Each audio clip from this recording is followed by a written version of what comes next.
about our intervention and referral process. I hope you're ready to learn. We have gathered information from various resources, people, and schools in order to come up with the plan that we have for HC, ISD, and Aiken Elementary, and I hope this helps you as well. Please remember to refer to the document section of the NAU Connect in order to find all of our resources that we discuss in the video. Please remember that not all of our resources were created by Aiken Elementary. We are so lucky to have other districts, to have a region that supports us, and to have friends and colleagues that continually share items with us and allow us to integrate what they have with what we already have going on here at Aiken. Hi. One of the very first things that we did when trying to organize and streamline our intervention process is create an organization strategy for our perm files. This is district-wide. This is something that our central office did, but we were able to run with. We made sure that when you open up the perm file that absolutely every document is in the correct order, and every single person who comes into contact with that perm file is responsible for putting it back in that exact same order. Now, when it comes to certain documents, we do have folders for those, and we make sure that each one has its own colors. So, for instance, all testing goes into a green folder. So if we get any results that are star results, if we have any second grade testing that's done before they begin taking star, it all goes into their green folder. And again, there's a place for that. And so whenever when we access these files, make sure if we make a copy that we put it back in the green folder and it goes back in the perm file.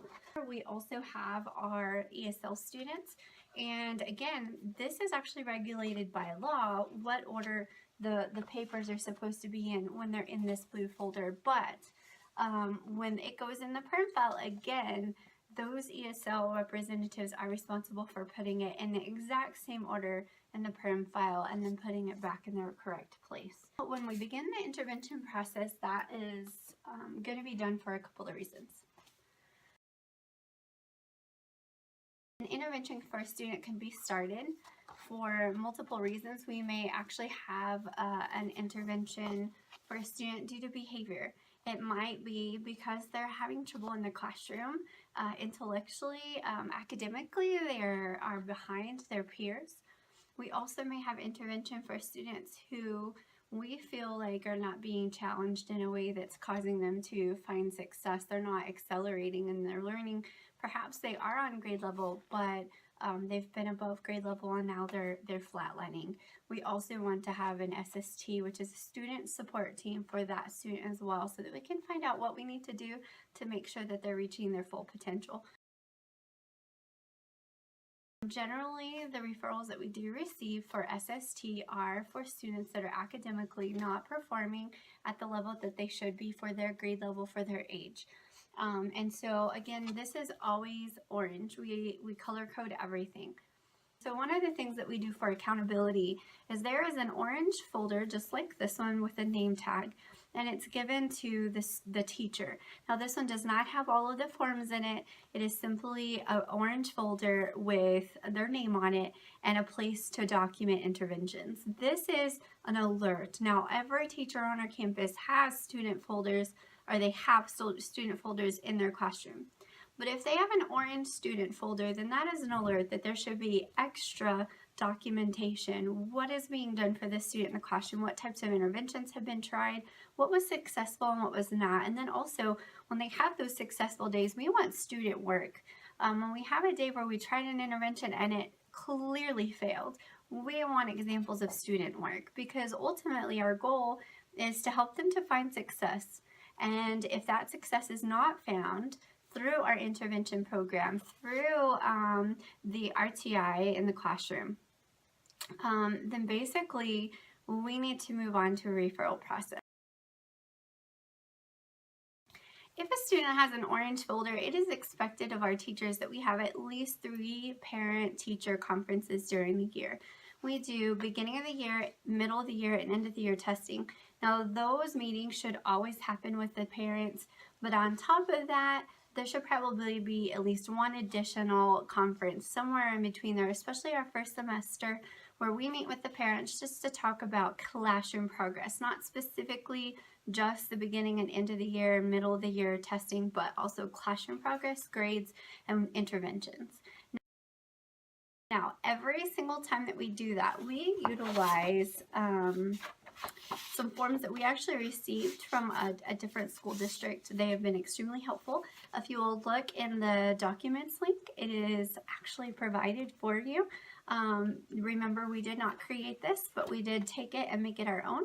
I love the fact that the beginning of the packet actually begins with the student support team, basically expectations. It goes through what are the expectations legally and what are the expectations from our district for teachers, and what does that intervention process look like. And so I always staple this on this side so that no matter what, the teacher has access to this. And they know exactly what is expected of them. They've been trained previously at the beginning of the year, but then also they can refer back to this. Now on the other side, this is an example of a folder that would actually be in my office. I am the 504 and SST coordinator, and so I have all of the files. Every single child in my campus that has an SST folder, there will be a folder in my office as well. This is something that's available to our interventionist. I'm the counselor, so if there's a person that does something that's, they have that role and they're a separate person, they should have access to it as well. But everything that is in the teacher's folder, you can randomly just show up and say, hey, during their conference, do you mind if I grab your orange folders? You're going to make copies of everything that's in there. You can paper clip it so you know what you've made copies of. And then you're going to put those copies, place those copies in here. These are our actual SST referral folders. Now, just because the paperwork is in my folder does not mean that we're going to make a referral, but it does mean that we are very serious and we are taking it very serious in terms of finding an intervention, finding something that works for that child. Now, again, the teacher has their own orange folder that are in with other normal folders of all of their other their students, but this alerts them they need extra documentation. When I have time, because I do wear many hats, I come in and say, hey, I know it's your conference, do you mind if I grab your orange folders? I'm going to make copies. Number one, this provides accountability for the teachers. They know that you're going to pop in when you have time, so they have to keep up with their paperwork. Number two, it makes it easier for us because we don't have to stick to a schedule because we do wear many hats. And then we simply make the copies and it all goes into the official SST folder. Now, if you look, there's a place for deliberations and you can write everything down that happened at the meeting, everything that was discussed, any concerns. And what I love is there is a place for goals at the bottom. Now, one thing that we always do, it is not required, but we make sure that at the bottom of this form that all of our parents, our teachers, if you have a pastor that's there, if you have the principal, counselor, interventionist, whoever is there, special education director, diagnostician, we always have everybody sign the bottom. And we date, and we always put the date that we plan on meeting again for that child. We want to make sure that every single meeting is documented. Do when your student support team has found that they have reached the end of their road and it is time for a referral. You want to make sure, number one, that you always have that SST meeting with everybody present. You want the parent to be present. Now, what do you do if a parent says, I'm not available during that time? And so you reschedule, and then all of a sudden they say, well, actually, I'm feeling really ill and I don't think I'm going to come in. We will, number one, we will offer them at least 2 or 3 options of when they can come. We also offer to do a video, or not a video, but like a FaceTime conference. And then we make sure and have them, we meet them either at their home or whenever they drop off their kid and pick up their kid to get forms filled out. Now,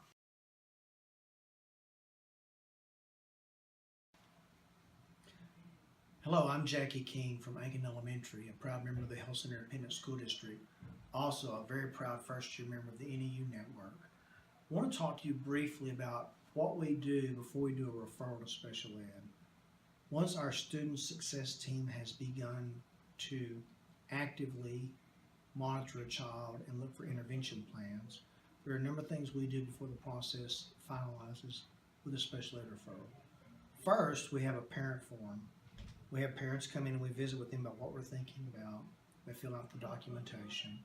Then, in that whole process with the form, we have teacher input forms from each teacher that touches this child's life. We use that information to help the parents understand more fully what we're going to be attempting to do with their children. We have an informal observation that's taken place, usually by our counselor, who goes in and watches the child during their instructional period to see if other issues arise besides intellectual issues. Then we begin to have meetings and deliberations. And when we have our meetings, all those deliberation notes are signed by every stakeholder present, including the parent if they're there. The teachers have to provide documentation of Tier 2 intervention in the classroom. And then we look for Tier 3 documentation, because if a student hasn't been seeing our specialist in math or ELA intervention, we don't need to refer them yet. We need to wait and let the process extend. I fill out a form myself as the principal, which is the least important. Technology assist form that comes to make sure that there's not an issue that has to do with motor skills, visual perception, auditory, those type of issues, that we're meeting their needs there before we look for any other answers. We take them to the nurse and she evaluates their vision and their hearing. And then we look at all their grades, all their testing records, their BOI, MOI, and EOI testing, and any progress monitoring done in the process. We also check attendance, because if attendance is the driving factor, we need to come up with a different plan. Hope these things help you understand what we do in our process. Whenever we do make a referral for special education, we give all of our documentation. We have to make sure that there's plenty to our special education diagnostician, and from there our hands are kind of just like this, and we're waiting. We continue to do all interventions in the classroom. Now, what if the referral is for 504? We know that 504 basically is any child that has some kind of a physical, mental impairment that is keeping them from being successful in the classroom, keeping them from learning as they should. If we have a 504 referral, then we make sure that if it is for dyslexia, we always do Erland's testing first. Remember, Erland's testing only takes about 5 to 10 minutes if the student does not qualify. It's very quick and easy to find out whether or not they really have that need or not. If they do have that need, then the test does take longer, but it's so much easier, it's more time efficient, and it's cost efficient for you to do your Erland's testing first. That is something that our service center has recommended, and we have found it to be a huge benefit and success. After Erland's testing, we do move on with our dyslexia testing. Now, I am going to bring in our dyslexia coordinator so that she can discuss with you what is expected of the teacher. When we start the dyslexia referral, we want to make sure that we have our checklist and that the teachers know exactly what they're seeing in the classroom. We can go through that and we can see where the deficits are, so that we understand exactly what we're looking for when that student comes to us for dyslexia testing. As we look at the checklist, we see that we want to check all the boxes that would apply. We also, in parentheses, have put whether they need to give written examples of work. We want to make sure that we not only get the checklist, but we get written examples of anything that we can use to help us to put together a folder and a file to make sure that we know exactly what's going on with the student. Once we've figured out that we are going to test, we send paperwork home to the parents for them to fill out and let us know what their family history is, and that helps us to understand whether they have dyslexia in the family. One of the things that we've learned from our previous experiences is that having changed interventionists, having teachers who moved away, it's best to have that orange folder and to have all of the information in it and to keep it in one place. Teachers move, things happen. files get misplaced, things just go crazy sometimes at the end of the year. So we want to make sure that we have that orange folder so that everybody understands it's a universal from one grade level to the next and from one campus to the next. Don't forget to check out the link so that you can find all of the documents that we have discussed in the video. Make them your own, change them up a little bit, tweak them to meet your needs. I hope that they come as a blessing. So just remember, No Excuses is all about finding solutions. We say no excuses. We are going to do what is best for the student, and that is to prepare them for a quality life with a quality education. Keep up the good work. I hope that this is beneficial whether you are a brand new SST coordinator, 504 coordinator, testing coordinator, or you've been doing this for years. Thank you, and we hope that you have a wonderful school year.